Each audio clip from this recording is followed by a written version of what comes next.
the big three. Nigga, it's just big me, nigga.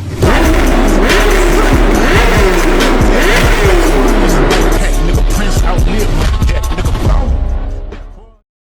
Yo, what is good, YouTube? Welcome back to another video. We are on the trusty old S1000 as always. So I've owned this particular bike for about 4 years now, and since it's technically getting higher on mileage, I felt like it was a good time to talk about the extensive ownership of the S1000RR. And in today's episode, I'm going to go over everything about this bike, what I've dealt with over the past 4 years, the last 30,000 miles, as well as compare the ownership of this bike to pretty much every other Supersport on the market. This officially is the 30,000 mile ride and review, and I'm currently baking right now in this Kansas heat, so we're gonna hop on the bike, get some air, and we're gonna go over everything about this bike and answer some of the big questions at that, like, is this bike worth it, or should you spend the extra cash and get the new S1000?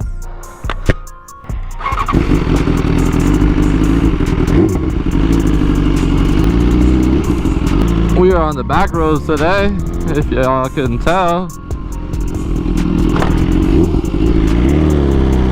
So anyways, like I said, I've owned this bike for about 4 years now, and I've done quite a bit of things to this bike, including performance parts. Performance-wise, I pretty much did everything on this bike as soon as I got it, so it's safe to say that this bike has been flashed and tuned for almost 30,000 miles. I also want to go on the record and say that I have ridden this bike quite a bit harder than your typical S1000 rider. So I have stayed ahead of all my maintenance, doing all my oil changes a little bit earlier than what the book calls for, just because the type of riding I do on this bike. As far as the performance parts go, this bike is flashed by Brent Tuning. It has a sprint filter, the very nice one. It's got an IAT relocation, which is the intake air temperature sensor relocation. And obviously it's got the full Akrapovic exhaust. There is a reason why I have not upgraded to the new S1000. There is a reason why I have not switched to a new bike. And that is coming from somebody who gets bored very quickly of something. 4 years I've had this bike. Anyways, we'll get into all that in just a minute as well. I want to talk about the life of this bike real quick before we get into all that. So, like I said, I ride this bike pretty hard sometimes. It's been roll racing a lot of times. It's done track days, canyons. I've taken it to California multiple times, out to Dallas multiple times to hard ride this bike. S1000s are great bikes, man. This bike has treated me phenomenally. And when I compare it to things like the R1, the RSV4, all of them, none of them come close to the reliability that I've had with this bike. I've owned R6s, CBR 1000s. I've always had a little bit of problems here and there.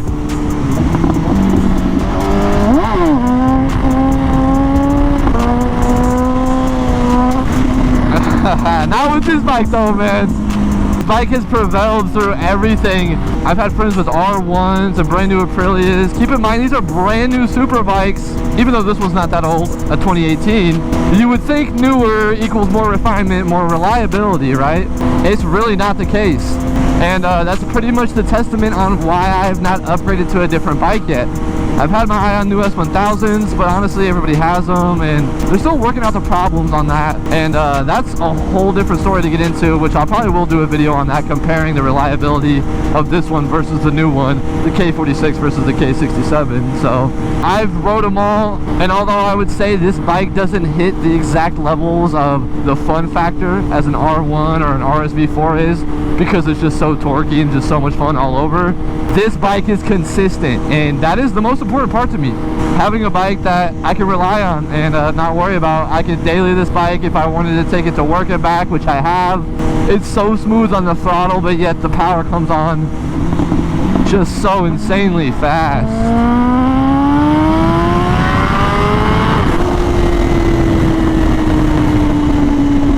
This bike is a monster.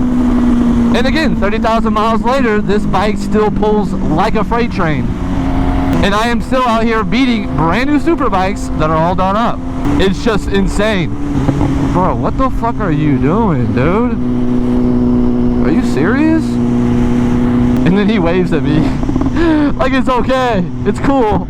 I just waved at you. It makes things a lot better, even though I just completely took you by surprise. Hello, hello. But anyways, you guys might be watching the video and saying, dang, this dude is a BMW boy. And I'm gonna keep it real with y'all. I love every single type of manufacturer. If a Ducati V4 had the reliability of this bike, I would go get one tomorrow.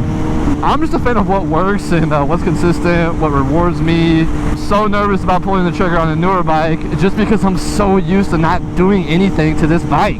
The whole new one is a completely different bike, and when they first came out in the 2020s, they were garbage. Everything was bad about them. BMW rushed to put that bike out, and I will say the new ones are getting better, but I'm just not happy with them enough to go out and spend, you know, X amount of money when, again, this bike does everything for me. So I wouldn't call myself a BMW fanboy. I would just say that this bike checks off all the marks that I'm looking for in a bike. I picked up this bike because aesthetically it was one of the best looking to me, still is, but I had no idea that this platform was just so reliable and just can take such a beating and be okay with it, man. It really truly does amaze me, the development behind these motors, because it just blows my mind that these things stay running after so much hard abuse. And I know some people are going to comment on the video and say, oh, I've had my R1 for this amount, oh, I've had my RS4, it's been good to me, whatever. I've had multiple friends that's had R1s that motors go from doing long wheelies. And logically you're thinking that, you know, the bike's in a vertical position, which means the oil is at the bottom of your motor. There's only a certain area of your motor that's getting the oil. And me doing long wheelies again, and I have no problems, and I've seen our motors go at 2, not even 3,000 miles. Again, on a brand new out the factory bike. It's funny because even though this is the older S1000 and the newer one's been out for a couple of years, a lot of people do have the perception now that, you know, this bike's becoming a dinosaur, even though it's still 2018. Definitely do go back and forth of having my days of wanting something different. But like I said, just the consistency always overwhelms the factor of me wanting a new bike. So the big question is, what are all the problems I've had with this bike throughout the 30,000 miles of ownership? The answer is no problems from the machine itself. Now I have made a video before of my S1000 having some problems, which I'll throw up on the screen if you guys do want to watch that. But basically, spoiler alert, it was a mechanic problem, was not the bike's fault. And I'm not even lying either, 30,000 miles. This bike has 31,000 miles. And I've had no problems with it. Another thing is they call valve adjustments for this bike about 16,000 to 18,000 miles. I didn't even get mine done until 26,000 miles. Took mine into the shop and they looked at me and said, your valves look good. So technically I didn't even have to get a valve adjustment on this bike. I did it for peace of mind. Another testament on why this bike is just unmatched. I also get it aesthetically. A lot of people don't like the asymmetrical headlights. You either love or you hate it. Another selling factor for me personally, I love the asymmetrical headlights, and although I have people comment on my videos all the time talking about how ugly they are, it doesn't change the fact that I still love the way the front of this bike looks, man. So that goes into my next question, which is, what are the plans for this bike, since I've already had this bike for so long? And honestly, I really don't have an answer for that right now. I'm still all over the place on things I want to do. One thing for sure is I do want a new bike, just not exactly sure what I want. One thing I will say is I don't see this bike going anywhere, even if I do get a new bike. I've had some pretty solid offers for this bike, which you would probably be stupid to turn down, and I've turned them down. I don't know what it is about this bike that it's just hard for me to part ways with. The fact that I've been through so much on this bike, I've learned so much on this bike, I'm so comfortable and confident on this bike, I don't know. But even times that I've been out and I've had friends with their bike going out, I'm always the one going back home to grab my truck to go save them. I'm out here saving brand new Aprilias, $30,000 bikes by the way, on my 30,000 mile 2018 salvage title S1000. So I'd also like to say too, this bike is not perfect, as you would think for 30,000 miles. I have crashed this bike, I've low-sided it, which there wasn't a ton of damage, mainly fairings.